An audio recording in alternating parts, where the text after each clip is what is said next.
UPI వినియోగదారులకు big alert. August 1, 2025 నుంచి కొత్త యూపీఐ రూల్స్ రాబోతున్నాయి. మీరు phone pay, Google pay, Paytm వంటి యూపీఐ యాప్ల ద్వారా ప్రతిరోజు పేమెంట్లు చేస్తున్నారా? ఇది మీకోసమే.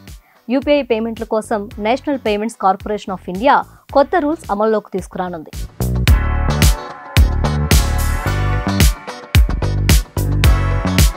భారత్లో ప్రతి నెల 16 బిలియన్లకు పైగా ట్రాన్సాక్షన్లు యూపీఐ ద్వారా జరుగుతున్నాయి. కానీ చాలా సార్లు సర్వర్ అంతరాయం కారణంగా యూపీఐ పేమెంట్లు ఫెయిల్ అవుతాయి.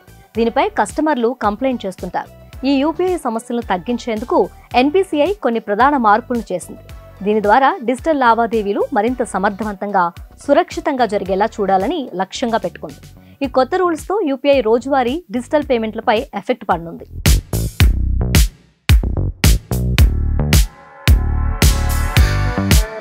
మొదటి మార్పు బ్యాలెన్స్ చెక్ చేసుకునే విషయంలో లిమిట్ విధించింది.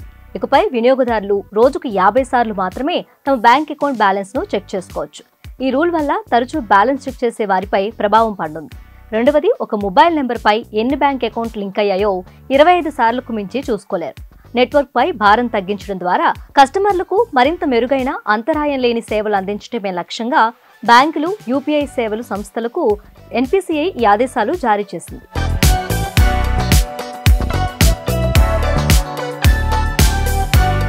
ఇక మూడవ మార్పు ఆటోపే ట్రాన్సాక్షన్ కు సంబంధించింది. ఎన్పీసీఐ ప్రకారం ఆటోపే ట్రాన్సాక్షన్స్ కోసం నిర్దిష్టమైన టైం స్లాట్లను పాటించాల్సి ఉంటుంది.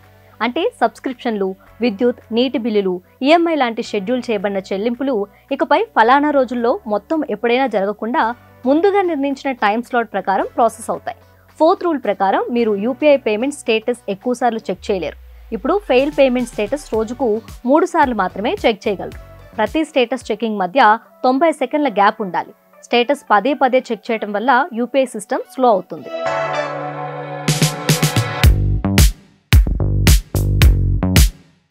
ఈ రూల్స్ లక్ష్యం యూపీఐ వ్యవస్థలో ఫెయిల్ ట్రాన్సాక్షన్స్ మరియు పేమెంట్ డిలేస్ ను తగ్గించడం.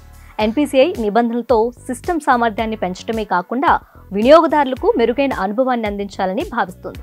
అయితే ఈ పరిమితులు కొంతమంది వినియోగదారులకు అసౌకర్యంగా మారవచ్చు, ముఖ్యంగా రోజువారీ లావాదేవీలు ఎక్కువగా చేసేవారికి. ఈ మార్పులను అర్థం చేసుకొని తమ లావాదేవీలను సమయానుగుణంగా ప్లాన్ చేసుకోవటం వినియోగదారులకు ముఖ్యం.